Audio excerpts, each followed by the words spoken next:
స్థితి, మనకున్నటువంటి పరిస్థితి పరలోకమందున్న కన్న తండ్రి మనకు అనుగ్రహించారు. ఎలా అంటే యేసుక్రీస్తు వారు మాట్లాడతారు, నా సెలవు లేకుండా మీ తల వెంట్రుక కూడా రాలదు. అంటే తల వెంట్రుక కూడా రాలదు అని అంటే మన తలలో ఎన్ని వెంట్రుకలు ఉన్నాయో ఎప్పుడైనా మానవుడు లెక్క పెట్టాడంటారా? లెక్క పెట్టే ప్రయత్నం చేయలేదు. అంటే దేవుడు యేసుక్రీస్తు ద్వారా ఈ మాట ఎందుకు రాయిస్తున్నారని అంటే ఒక మనిషి పట్ల దేవునికి ఉన్నటువంటి ఆలోచన ఎంత గొప్పదో మనకు అర్థం కావడానికి తల వెంట్రుకను కూడా దేవుడు లెక్క పెడుతున్నాడు అని అంటే మన పట్ల దేవునికి ఉన్నటువంటి ప్రేమ ఎంత గొప్పదో, మన మీద ఆయనకున్నటువంటి తలాంపులు ఎంత ఉన్నతమైనవో అర్థమవ్వడం కోసం ఈ మాట మాట్లాడారు.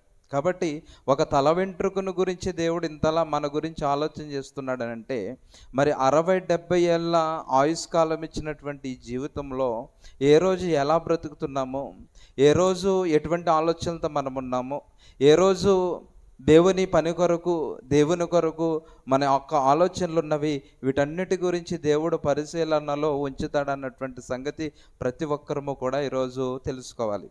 అలాగే పరిశుద్ధ గ్రంథంలోనికి మనం వెళ్ళి ఆలోచన చేయగలిగితే మనం ఏ ఏ విషయాల్లో సిద్ధపాటు కలిగి ఉండాలి అని దేవుడు మాట్లాడుతున్నాడు అంటే పేతురు రాసిన మొదటి పత్రిక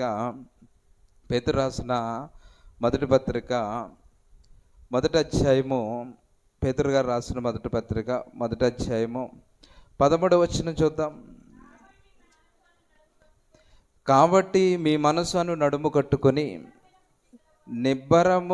నిబ్బరమైనటువంటి బుద్ధి గలవారమై యేసుక్రీస్తు ప్రత్యక్షమైనప్పుడు మీకు తేబడు కృప విషయమై సంపూర్ణ నిరీక్షణ కలిగి ఉండండి. ఇక్కడ పేతురు మాట్లాడుతున్నటువంటి మాట ఏంటంటే మీ మనస్సు అని నడుము కట్టుకోవాలి.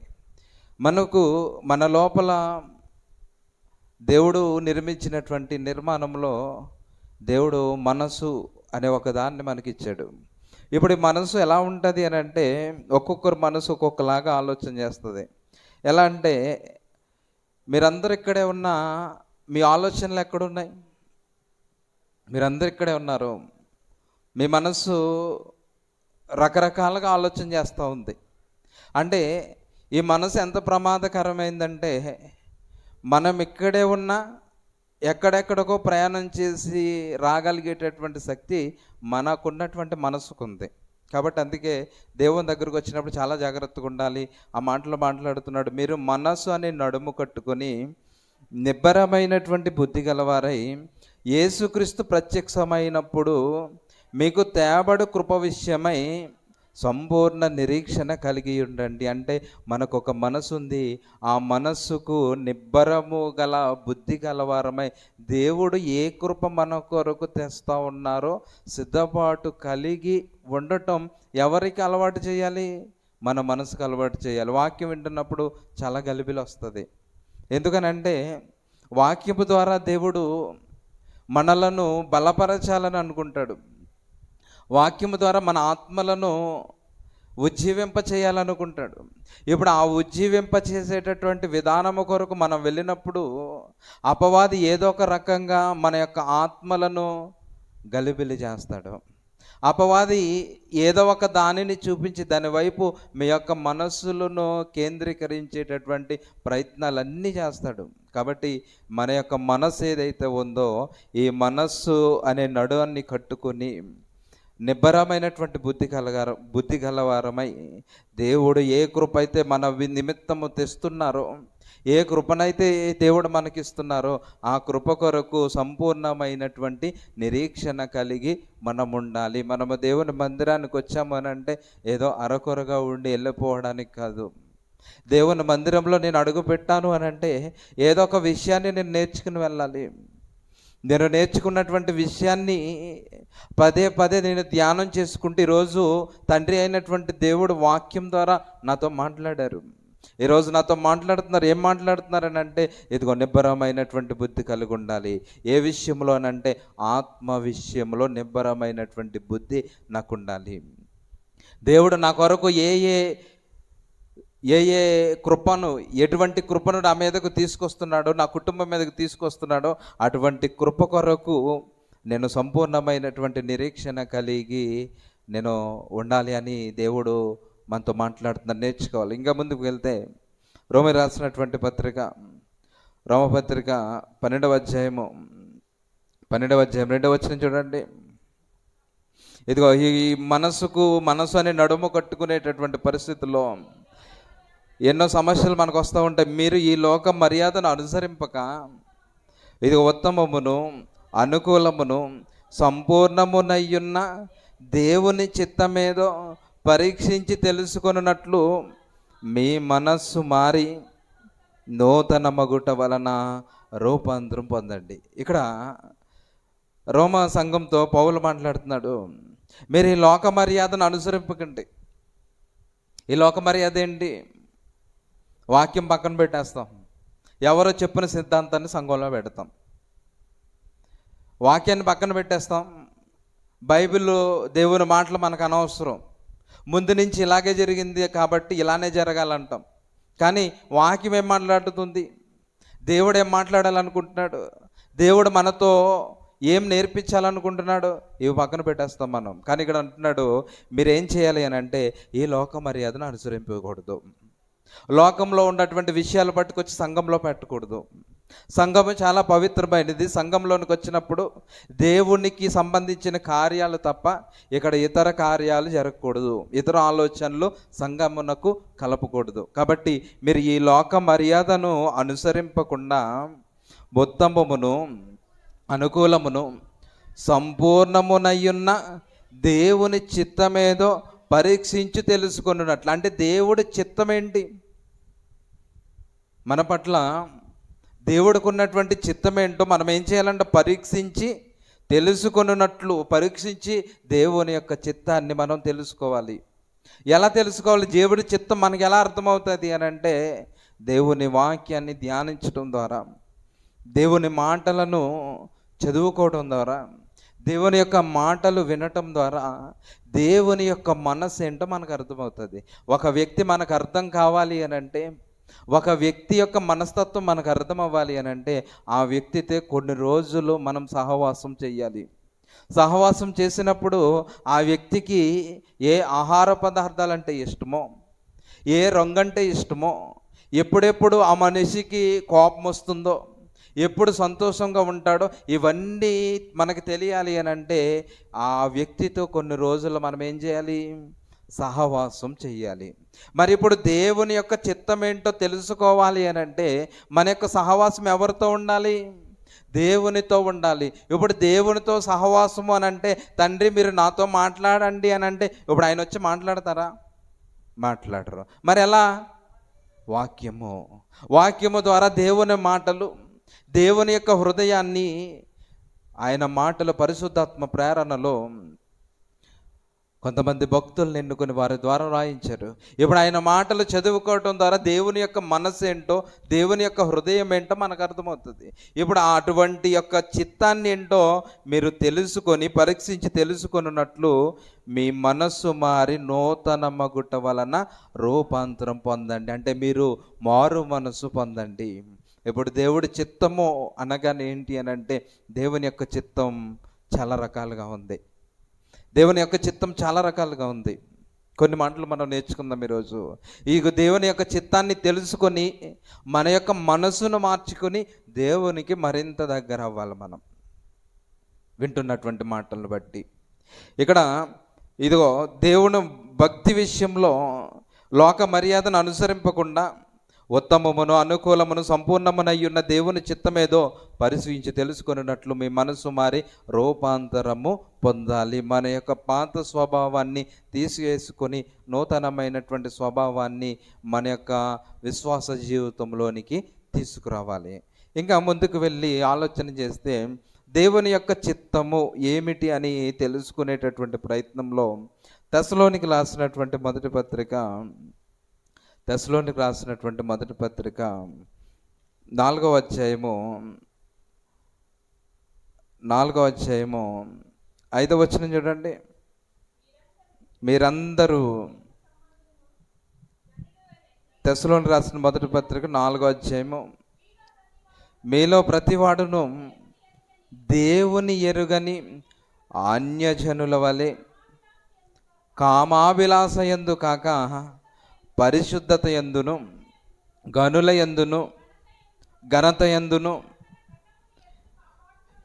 ఇదిగో తన ఘట్టమును ఎట్లు కాపాడుకొనవలెనో అది ఎరిగియుండుటయే దేవుని చిత్తం. ఇక్కడ దేవుడి చిత్తం ఏంటో పరీక్షించి తెలుసుకోవాలన్నాడు. ఇప్పుడు దేవుని చిత్తం అనేది అనేక రకాలుగా ఉంది. ఇక్కడ ఉన్నటువంటి దేవుని చిత్తం ఏంటి అని అంటే, మీలో ఉన్న ప్రతి వాడును దేవుని ఎరుగని అన్యజనుల వలె. దేవుడంటే ఎరుగునటువంటి వాడుకున్నటువంటి లక్షణం ఏంటి అని అంటే, కామాభిలాష యందు కాక, అంటే కామ కోరికలతో కామ లక్షణాలతో అన్యజనులు ఉంటారు. ఇప్పుడు వారికి ఉన్నటువంటి అటువంటి లక్షణాలు మీలో ఉండకుండా పరిశుద్ధత యందును ఘనత యందును తన ఘట్టమును అనగా తన యొక్క శరీరాన్ని ఎట్లు కాపాడుకొనవలెనో అది ఎరిగియుండుటయే దేవుని చిత్తం. ఇప్పుడు నా ఘట్టం, నా శరీరం ఏదైతే ఉందో, మీ యొక్క శరీరాన్ని పాపము నుంచి నేను కాపాడుకోవాలి. ఇప్పుడు ఈ పాపము నుంచి నేను కాపాడుకోవడం, ఆ మార్గం ఏంటో నేను తెలుసుకోవాలి. ఇప్పుడు ఈ పాపము నుంచి తప్పించబడేటటువంటి మార్గము ప్రతిరోజు కూడా ఏదో ఒక రకంగా మనకు వినబడుతూనే ఉంది. అందరూ అంతటా మారు మనసు పొందాలి, ఇది దేవుని యొక్క చిత్తము. ఇప్పుడు మన ఘటాన్ని రక్షించుకోవాలి, పరిశుద్ధపరచుకోవాలి, దేవుని వైపు నడిపించాలి. ఇప్పుడు దేవుని వైపు నడిపించాలి అని అంటే ప్రతి ఒక్క ఘట్టానికి ఏమవసరం? మారు మనసు అనేది అవసరం. ఇప్పుడు దేవుని యొక్క చిత్తం ఏంటి అని అంటే, అందరూ కూడా పాపాలు ఒప్పుకొని పాపక్షమాపణ నిమిత్తము బాప్తిసం తీసుకొని దేవుని కొరకు బ్రతకాలి. ఇది దేవుని యొక్క చిత్తం. ఈ చిత్తము నెరవేర్చడానికి మలాకీ తర్వాత మత్తయి సువార్త వచ్చింది. ఈ మత్తయి సువార్తకి మలాకీ గ్రంథానికి మధ్యలో ఉన్నటువంటి బైబిల్లో తెల్ల పేపరు ఉన్నటువంటి కాలం ఎంతనంటే 400 సంవత్సరాలు. అంటే మలాకీ గారు, చివరి ప్రవక్త మలాకీ గారితో సమాజంలోనికి దేవుని మాటలు రావడం అనేది ఆగిపోయాయి. ఎప్పుడైతే ఈ 400 సంవత్సరాలు దేవుని యొక్క మాటలు సమాజంలోనికి రావడం ఆగిపోయాయో, అరాచకం పెరిగిపోయింది, అన్యాయం పెరిగిపోయింది, దుర్మార్గాలు పెరిగిపోయాయి. మనుషుల మధ్యలో ప్రేమలు, అనురాగాలు, ఆప్యాయతలు ఇవన్నిటికీ దూరం అయిపోయి దుర్మార్గత అనేది పెరిగిపోయింది. ఇటువంటి పరిస్థితుల్లో ఉన్నటువంటి మానవులను మరలా తన వైపు తిప్పుకోవడానికి పరలోకమందున్నటువంటి కన్న తండ్రి యేసుక్రీస్తును కన్య అయినటువంటి మరియ గర్భం ద్వారా ఈ భూమి మీదకి పంపించాలనుకున్నాడు. యేసుక్రీస్తును పంపించడం కంటే 6 నెలల ముందు ఒక వ్యక్తిని పంపించాడు. ఆ వ్యక్తి ఎవరు? బాప్తిసం ఇచ్చేటటువంటి యోహాను. ఇప్పుడు యోహాను గారు కూడా ఈ లోకానికి వచ్చి ఏం ప్రకటిస్తున్నాడు?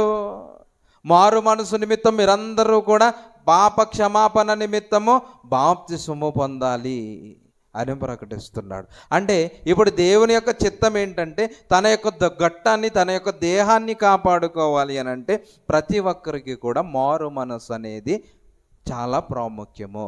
కాబట్టి అందరూ కూడా మారు మనసు పొందాలి అన్నది ఈ మాటలో ఉన్నటువంటి భావం. అదే అంటున్నాడు, అన్యజనుల వలె తెస్సలోనికి రాసిన మొదటి పత్రిక 4వ అధ్యాయము 4వ వచనం, కామాభిలాష యందు కాక పరిశుద్ధత యందును ఘనత యందును తన ఘట్టములను ఎట్లు కాపాడుకోవాలో తిరిగియుండుటయే దేవుని యొక్క చిత్తం. అంటే మన యొక్క దేహాన్ని మనం ఎలా కాపాడుకోవాలి, మన దేహాన్ని ఎలా రక్షించుకోవాలి, ఈ దేహం లోపల ఉన్నటువంటి ఆత్మను ఏ విధంగా రక్షణలోనికి నడిపించాలన్నది దేవుని యొక్క చిత్తం. ఇదే తెస్సలోనికి రాసిన మొదటి పత్రిక 5వ అధ్యాయము 18వ వచనం చూడండి.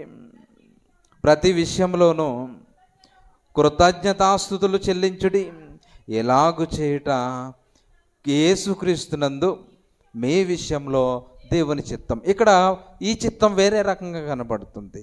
మీకున్నటువంటి ప్రతి విషయంలో కూడా దేవునికి కృతజ్ఞతాస్తుతులు చెల్లించటం అనేది దేవుని చిత్తం. మరి అలా చెల్లిస్తున్నామా? మనం దేవుని చిత్తాన్ని చెల్లిస్తున్నామా? మనకు కలిగినటువంటి విషయంలో దేవుడు మనకిచ్చినటువంటి ఆరోగ్యాన్ని బట్టి దేవుని స్తుతిస్తున్నామా? దేవుడు మనకిచ్చినటువంటి సంపదను బట్టి దేవుని స్తుతిస్తున్నామా? దేవుడు మనకిచ్చినటువంటి నివాసాలను బట్టి దేవుని స్తుతిస్తున్నామా? దేవుడు మనకిచ్చినటువంటి బిడ్డలను బట్టి దేవుని స్తుతిస్తున్నామా? దేవుడు మన బిడ్డలను కంటికి రెప్పలా కాపాడి క్షేమంగా ప్రయాణాల్లో తోడుగా ఉండి, ఉద్యోగాల్లో, ప్రయాణాల్లో, ప్రతి విషయంలో తోడుగా ఉన్నటువంటి దేవుణ్ణి ఈరోజు ఎవరు స్తుతిస్తున్నారు చెప్పండి? ఎవరు స్తుతించట్లేదు. ఇది కూడా ఏంటి అంటే దేవుని యొక్క చిత్తం. ప్రతి విషయంలో కృతజ్ఞతాస్తుతులు చెల్లించండి. ఇలాగూ చేయటం యేసుక్రీస్తునందు మీ విషయంలో దేవుని చిత్తం. ఈరోజు కడుపు నిండా ఆహారం పెట్టాడు అని అంటే దేవుణ్ణి స్తుతించాలి. తండ్రి, నా కడుపు నింపావు, నా పిల్లలు ఆకలి తీర్చావు, నా దేహాన్ని కప్పుకోవడానికి వస్త్రాన్ని ఇచ్చావు, చలి నుంచి, వేడిమి నుంచి, వర్షం నుంచి తప్పించుకోవడానికి చక్కటి స్థిరమైనటువంటి నివాసాన్ని ఇచ్చా. ఇదిగో ఇచ్చినటువంటి నివాసంలో నా పిల్లలు, నేను, నా కుటుంబం, తల్లిదండ్రులు అందరము కూడా సుఖంగా, సంతోషంగా, వర్షం వచ్చినా, తుఫాన్ వచ్చినా ధైర్యంగా నిద్రపోగలుగుతున్నామనంటే తండ్రి, మీరు ఇచ్చినటువంటి ఈ గృహాన్ని బట్టి అయ్యా నా పిల్లలు సంతోషంగా, సుఖంగా నిద్రపోగలుగుతున్నారు. కొన్ని రోజులు పూర్వస్థితికి వెళ్ళిపోతే గాలివాన వచ్చినప్పుడు, తుఫాన్ వచ్చినప్పుడు ఎంతో బిక్కుమని గడిపేటటువంటి పరిస్థితులు ఈరోజు అలాంటి పరిస్థితులు లేవు. తుఫాను పట్టిందంటే ఏ పూట ఎలా గడుస్తుందో, ఏ ఆహారం తెచ్చి నా పిల్లలకు పెట్టాలో అటువంటి పరిస్థితులు అప్పుడు. కానీ ఇప్పుడు మీరు మా మీద చూపిస్తున్నటువంటి ప్రేమ, నా బిడ్డల మీద చూపిస్తున్నటువంటి ప్రేమ వారం రోజులు కాదు, నెల రోజులు ఏకదాటిగా తుఫాను పట్టుకుని ఈ ప్రాంతాన్ని విడిచిపెట్టి వెళ్ళకపోయినా ఇదిగో నా కుటుంబము, నేను సమృద్ధిగా తిని సంతోషించేటటువంటి గొప్ప స్థితిని నాకు ఇచ్చావు తండ్రి. అందరూ బట్టి మిమ్మల్ని స్తుతిస్తున్నానండి. స్తుతించేవారు ఎక్కడున్నారు చెప్పండి? ఇది కూడా దేవుని యొక్క చిత్తము. కాబట్టి ఈ చిత్తాన్ని కూడా మనము తెలుసుకోవాలి. మన యొక్క మనస్సును మార్చుకొని దేవుని వైపు మళ్ళించాలి. ఎఫెసీయులకు రాసినటువంటి పత్రిక, ఎఫెసీయులకు రాసిన పత్రిక 4వ అధ్యాయము, ఎఫెసీయులకు రాసిన పత్రిక 4వ అధ్యాయము 23, 24. మీ చిత్తవృత్తి యందు నూతన పరచబడిన వారై నీతియు యథార్థమైన భక్తి గలవారై. ఇక్కడ బాగా ఆలోచన చేయండి. ఇక్కడ మీ యొక్క చిత్తవృత్తి యందు నూతన పరచబడిన వారై, మీ చిత్తములో, మీకున్నటువంటి హృదయంలో కలంకం ఉందా? ఏదైనా దేవునికి ఆయాసకరమైనటువంటి మార్గాలు నా యొక్క హృదయంలో ఉన్నాయా?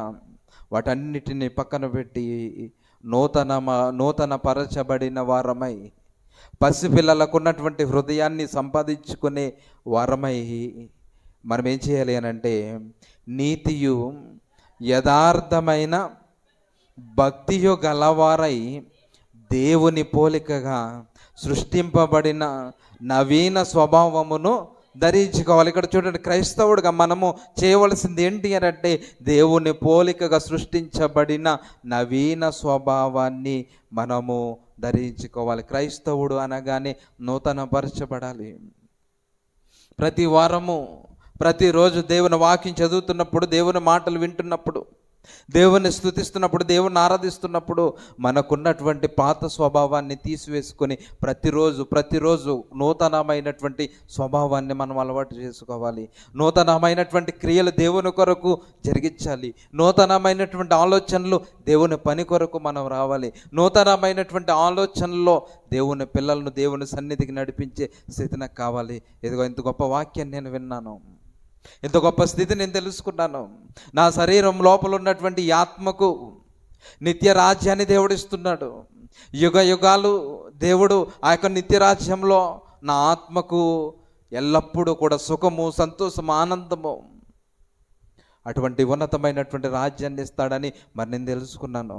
ఈ మాటలు కూడా నాతో పాటు ఉన్నటువంటి సమాజానికి తెలియాలి అని అంటే వారి మధ్యకు నేను వెళ్ళాలి, వారి కొరకు నేను ప్రార్థన చేయాలి. ఇటువంటి మాటలు వాళ్ళకి నేర్పించి, వాళ్ళకి చెప్పి, ఇదిగో బ్రతిమలాడైనా సరే దేవుని మందిరానికి తీసుకొచ్చి కూర్చోబెట్టి దేవుని మాటలు వినిపింపచేసేటటువంటి స్థితి మనకు రావాలి. ప్రతిరోజు వాక్యం వింటూ ఉంటే ప్రతిరోజు మనము ఇంకా ఏం చేయాలి దేవుని పని కొరకు ఏదో ఒకటి నేను చేయాలి. ఏదోలాగా నేను దేవుని మాటలు వినిపించాలి, నశించిపోతున్నటువంటి ఆత్మను దేవుని వైపు నడిపించాలి. ఇటువంటి ఆలోచనలు, నూతనమైనటువంటి స్వభావాన్ని, మనము నవీన స్వభావమును ధరించుకొని నూతనముగా ప్రతిరోజు క్రీస్తులో కొత్తగా మనము జన్మించాలి. ఇంకా మరి ముందుకు వెళ్తే ఎఫెసీయులకు రాసిన పత్రిక 1వ అధ్యాయము 17-18 వచనములు కలుపుకుంటే చూడండి.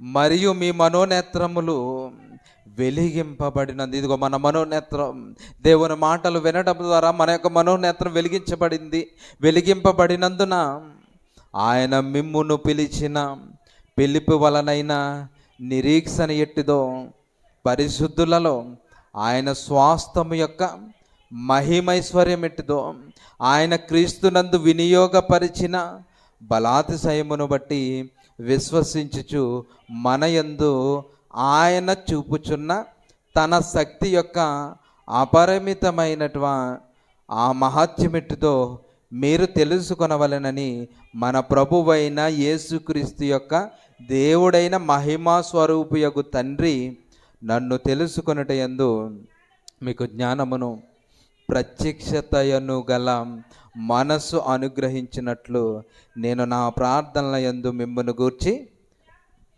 విజ్ఞాపన చేస్తున్నాను. పౌలు చెప్తున్నాడు ఎఫెసీలో ఉన్నటువంటి సంఘంతో, ఇదిగో మీ మనోనేత్రాలు వెలిగించబడాలి. ఈ లోకం శాశ్వతం కాదు, మరొక లోకం ఉంది, నిత్యరాజ్యం ఉంది. ఈ 60-70 ఏళ్ళ సుఖభోగాల కోసం మీరు దేవుని యొక్క సన్నిధిని విడిచిపెట్టి దేవుణ్ణి పక్కన పెట్టేసి ఇదిగో మీ యొక్క లోక సంబంధమైనటువంటి పనుల నిమిత్తం మీరు వెళ్ళిపోతున్నారు. మీరు చేసుకోవద్దండి నన్ను. మన మనోనేత్రం వెలగాలి. ఇదిగో ఇది కదా మన జీవితం. ఈరోజు యేసుక్రీస్తు వారు ప్రాణం పెట్టింది నువ్వు వెళ్ళి పొలం పనులు చేసుకుంటావని కాదు. ఇదిగో నీకు ఒక ఆత్మ ఉంది, ఈ ఆత్మకు రక్షణ కావాలి, మారు మనసు ఉండాలి, క్రీస్తు రక్తంలో నువ్వు కడగబడాలి, నీ పాపాలు క్షమించాలి. అప్పుడే నా రాజ్యంలో నీకు అవకాశం ఉంటుంది. ఈ విషయము మీ అందరికీ అర్థం కావాలి.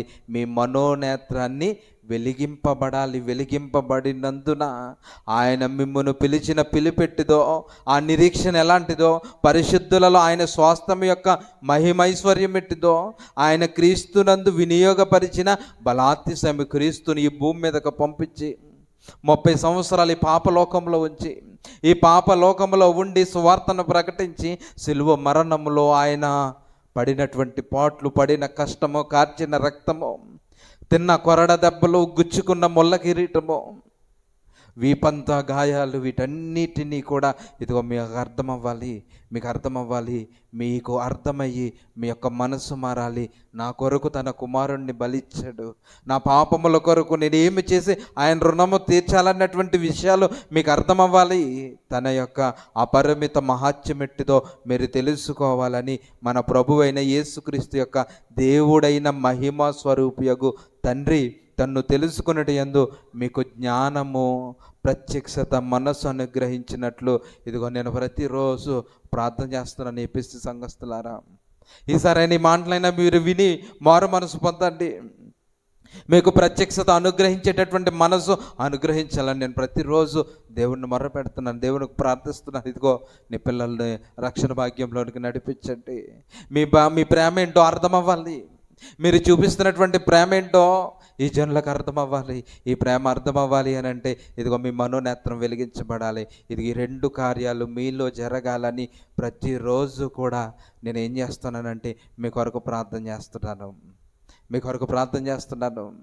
ఇదిగో నేను చదువుకున్న మాటలు నాకు గుర్తొస్తున్నాయి. పరలోకపు తండ్రి కన్నీరు విరుస్తున్నాడు, ఎంతో వేదన పడుతున్నాడు. వేదన పడి ఒక మాట చెబుతున్నాడు.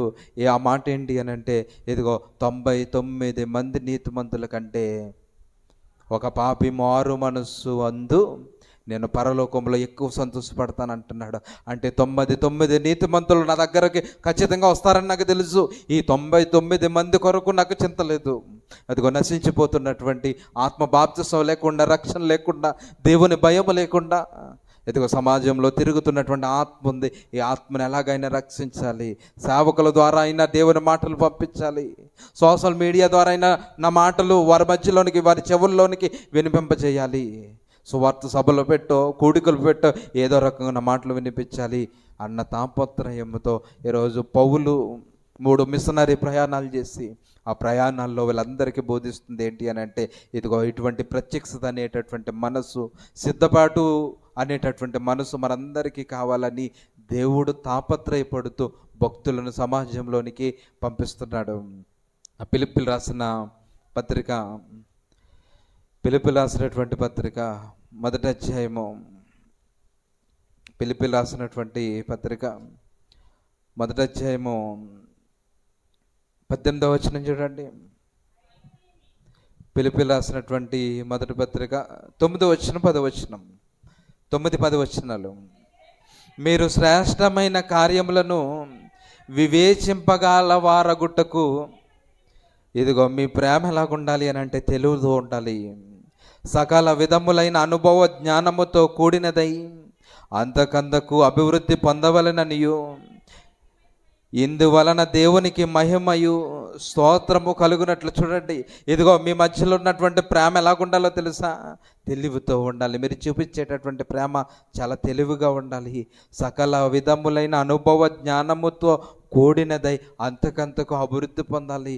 మనం చూపించేటటువంటి ప్రేమ, సంఘంలో చూపించేటటువంటి ప్రేమ, ఇదిగో నేను చూపిస్తున్నటువంటి ప్రేమను బట్టి, నేను చేస్తున్నటువంటి పరిచర్యను బట్టి ఆ ప్రేమ అభివృద్ధి చెందాలి అని అంటే, ఇదిగో సంఘ కాపరి ఉన్నాడు, ఆయనకు పరిచర్య చేసేటటువంటి విషయంలో ప్రేమ ఎలా చూపిస్తామండి? పాస్టర్ గారు మీరంటే నాకు ఇష్టం అంటే ప్రేమ చూపించినట్ట? ఎలా చూపించాలి ప్రేమ? ఆయన ఎక్కడున్నారు, మల్లారాధన అయిపోయింది, ఇప్పుడు అందరూ కూడా ప్రేమ విందును స్వీకరించడానికి వెళ్తున్నాం. అప్పుడు మన మనసులో ఏం కలగాలి?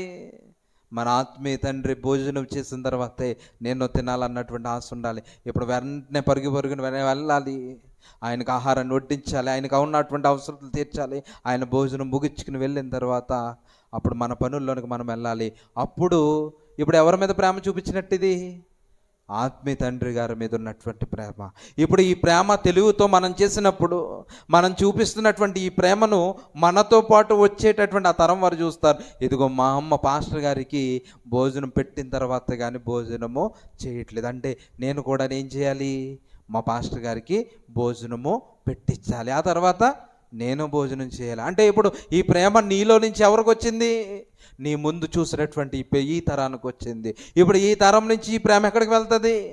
రాబోయేటటువంటి తరానికి వెళ్తుంది. అంటే మీరు చూపించేటటువంటి ప్రేమ అంతకంతకు దినదినము అభివృద్ధి చెందాలి అని అంటే, ఇదిగో మన ప్రేమ చూపించటం తెలివితో చూపించాలి, అనుభవ జ్ఞానముతో కూడినదై అంతకంతకు అభివృద్ధి పొందవలెనని. ఇందువలన దేవునికి మహిమ. ఇలా చేయటం వల్ల ఎవరికి మహిమ? దేవునికి మహిమ, స్తోత్రము కలుగుతుంది. అంతే తప్ప నోటితో స్తోత్రం హల్లెలూయా చెప్పెళ్ళిపోతే దేవునికి మహిమ రాదు. దేవుని పని చేయటం ద్వారా, మనం చేసినటువంటి పనిని బట్టి మరొకరు ప్రోత్సహించబడటం ద్వారా దేవునికి మహిమ వస్తుంది. ఇంకా అంతకంతకు అభివృద్ధి పొందవలనని, ఇందువలన దేవునికి మహిమ స్తోత్రము కలుగునట్లు మీరు యేసుక్రీస్తు వలనైనా నీతి ఫలములతో నిండుకొనిన వారై క్రీస్తు దినమునకు నిష్కపటులను నిర్దోషులను కావాలని ప్రార్థన చేస్తాం. మీరందరూ ఎలా ఉండాలి అని అంటే నీతి ఫలాలతో నిండుకొని ఉండాలి. ఇప్పుడు నీతి అనేటటువంటి ఫలాలు మనలో మనము ఫలించాలి. ఈ నీతి ఫలాలు ఏంటి అని అంటే, ఇదిగో సంఘ పరిచర్యలో తోడ్పడటం, సంఘ పరిచర్యలో సహకారిగా ఉండటం, సంఘంలో ఎవరికైనా ఇబ్బందుల్లో ఉన్నప్పుడు వారి కొరకు ప్రార్థన చేయటం, ఇబ్బందుల్లో ఉన్నవారికి పరామర్శించి వారి కొరకు ప్రార్థన చేసి ధైర్యం చెప్పి రావటం, ఇలా నీతి ఫలాలు అనేవి మనలో ఫలించాలి. ఇంకా రక్షణ లేని వారి కొరకు ప్రార్థన చేయటం, వారి ఒంటరిగా ఉన్నప్పుడు ఫోన్ చేసో వారి దగ్గరకు వెళ్ళో ఏదో 4 మాటలు దేవుని యొక్క మాటలు చెప్పి వారిని ఆత్మీయంగా బలపరచడం, ఇటువంటి నీతి ఫలాలతో నిండుకోవాలని ఇక్కడ కూడా ఫిలిప్పీ సంఘము కొరకు పౌలు గారు ఏం చేస్తున్నారు అని అంటే ప్రార్థన చేస్తున్నారు. కాబట్టి మనము కూడా ఇటువంటి పరిస్థితుల్లో ముందుకు వెళ్ళాలి, మన ప్రేమ కూడా విస్తరించాలి, అభివృద్ధి పొందాలి. ఇంకా కొలస్సీ రాసినటువంటి పత్రిక మొదటి అధ్యాయము 9వ వచనం చూడండి. అందుచేత ఈ సంగతి వినిన నాట నుండి మేమును మీ నిమిత్తము ప్రార్థన చేయటం మానక మీరు సంపూర్ణ జ్ఞానమును ఆత్మ సంబంధమైన వివేకము గలవారును ఆయన చిత్తమును ఇదిగోండి పూర్ణముగా గ్రహించిన వారన్నట్లు ప్రతి సత్కార్యములో సఫలులగుచు దేవుని విషయమైన జ్ఞానమందును అభివృద్ధి పొందుచు అన్ని విషయములలో ప్రభువును సంతోషపెట్టినట్లు ఆయనకు తగినట్టుగా నడుచుకొనవలెననియు ఆనందముతో కూడిన పూర్ణమైనటువంటి ఓర్పును దీర్ఘశాంతమును కరపరిచినట్లు ఆయన మహిమ శక్తిని బట్టి సంపూర్ణ బలముతో బలపరచబడవలనని తేజోవాసులైన పరిశుద్ధుల స్వాస్థ్యములో పాలివారమగుటకు మనలను పాత్రులుగా చేసిన తండ్రికి మీరు కృతజ్ఞతాస్తుతులు చెల్లింపవలెననియు దేవుణ్ణి బ్రతిమాలుతుంటారు. చూసారా ఇక్కడ పౌలు గారు మాట్లాడుతున్నారు ఏంటి అని అంటే, ఇదిగో ఎఫ్రా అనే మా ప్రియుడైనటువంటి తోడుదాసుని వలన మీరు ఈ సంగతులు నేర్చుకుంటురి, అతడు మీ విషయంలో నమ్మకమైనటువంటి పరిచారకుడు. ఇక్కడ ఈ నమ్మకమైనటువంటి పరిచారకుడిని బట్టి ఈ సంగతి వినిన నాట నుండి మేము ఏం చేస్తున్నామనంటే, మీ కొరకు ప్రతి దినము ప్రార్థన చేయటం మానకుండా సంపూర్ణమైనటువంటి జ్ఞానము ఆత్మ సంబంధమైన వివేకము గలవారు ఆయన చిత్తము సంపూర్ణముగా గ్రహించిన వారై ప్రతి సత్కార్యంలో సఫలులగుచు దేవుని విషయమైన జ్ఞానమందు అభివృద్ధి పొందుచు అన్ని విషయాల్లో ప్రభువుని సంతోషపెట్టినట్లు ఆయనకు తగినట్లుగా నడుచుకొనవలెనని ప్రతిరోజు కూడా పౌలు గారు ప్రార్థన చేస్తున్నారు. అంటే ఈ విషయాల్లో మనం ఏం చేయాలో తెలుసా? దేవుని మాటలు విన్నప్పుడు మనం మనసు మార్చుకొని నూతన పరచబడి దేవుడు ఏం చెప్తున్నాడో ఈ విషయాలన్నింటిలో కూడా ఒక్కో పాయింట్ మనం బుక్లో రాసుకుని, ఇదిగో ఇలా ఉండాలి దేవుని కొరకు, నేను ఎలా పని చేయాలి. పౌలు గారు ఇదిగో ఎంత ఉన్నతంగా పని చేశారు, ఇదిగో నేను దేవుణ్ణి సంతోషపెట్టాలి, దేవుణ్ణి ఆనందపరచాలి, ఏదో కొత్త కార్యాలు దేవుని కొరకు కొత్త పనులు నేను చేసి మందిరంలో ఉన్నటువంటి అవసరతలు గుర్తించి దేవుని పరిచర్యలో ఉన్నటువంటి లోటుపాట్లు నేను తెలుసుకుని ఈ విధంగా దేవుణ్ణి సంతోషపెట్టాలి. ఇదిగో నేను చేస్తున్నటువంటి పరిచర్యను చూసి నా ముందున్న తరము వారు కూడా వచ్చి ఇటువంటి పరిచర్యలో పాలు పంపులు పొందాలి. ఇటువంటి విషయంలో నేనేం చేయాలో తెలుసా? ప్రభువును సంతోషపెట్టినట్లు నేను ఈ పనులన్నీ కూడా నేను చెయ్యాలి. ఇక్కడ చూస్తున్నాడు, ఇదిగో దేవుణ్ణి సంతోషపెట్టాలి, మీరు కృతజ్ఞతాస్తుతులు చెల్లించాలని దేవుణ్ణి నేను బ్రతిమలాడుకుంటున్నాను. కాబట్టి ప్రియమైన దేవుని బిడ్డలారా, ఇప్పటి వరకు విన్నటువంటి మాటలు బట్టి ఏదో వ్యక్తిగతమైనటువంటి విషయాలు మనసులో పెట్టుకుని ఒకరి పట్ల ఒకరు ద్వేషముతోనో పగతోనో కక్షతోనో మనం ఉండకుండా, ఇదిగో తండ్రి ఇప్పటి వరకు నేను ఈ మాటలు తెలియకుండా నేను బ్రతికేస్తాను, కాబట్టి ఇక నుంచి అయినా మీ మాటలు చదువుకుంటూ ఇదిగో మిమ్మల్ని సంతోషపెట్టడానికి ఇటువంటి కార్యాలు నేను చేయాలి. మీ పనిలో నేను పాలుభాగస్తున్న కావాలి. ఇదిగో మీ కొరకు మీ యొక్క హృదయాన్ని తెలుసుకున్నటువంటి వాడిగా నా కఠినమైనటువంటి మనసును తీసివేసుకుని నవీనమైనటువంటి మనసును ఏర్పాటు చేసుకుని ఇదిగో దేవుని సంతోషపెట్టాలి అని అంటే, ఇదిగో నా జీవితంలో మోకాల్లో ప్రార్థన ఉండాలి. దేవుడు సంతోషపడాలి అని అంటే, ఇదిగో నేను గృహం దగ్గర కాలయాపన చేస్తే దేవుడికి ఆనందం ఉండదు, బాధ ఉంటుంది, కన్నీరు తోడవాలి అని అంటే, ఇదిగో సమయం అవ్వగానే దేవుని మందిరంలో నేను ఉండాలి, నా కుటుంబం ఉండాలి, నాతోటి స్నేహితులు ఉండాలి, నా రక్త సంబంధులు ఉండాలి. ఇదిగో వీళ్ళందరూ ఉంటేనే మీ హృదయంలో సంతోషం ఉంటుంది తండ్రి అని ఇదిగో ఇప్పుడు నేను తెలుసుకున్నాను. ఈ మాటలను బట్టి మీ కొరకు ఉన్నతంగా బ్రతికేటటువంటి జ్ఞానాన్ని నాకు ఇవ్వమని దేవుని ఖచ్చితంగా మనం ప్రార్థించాలి. చివరిగా మరొక సందర్భం చూపించి మనము యొక్క కూడికను ముగించుకుందాం. పేతురు రాసినటువంటి రెండవ పత్రిక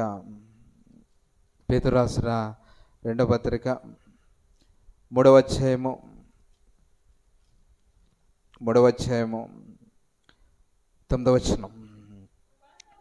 కొందరు ఆలస్యమని ఎంచుకొనున్నట్లు ప్రభువు తన వాగ్దానమును గూర్చి ఆలస్యము చేయవాడు కాడు గాని ఎవడును నశింపవలెనని ఇచ్చేంపగా అందరూ మారు మనసు పొందవలనని కోరుచు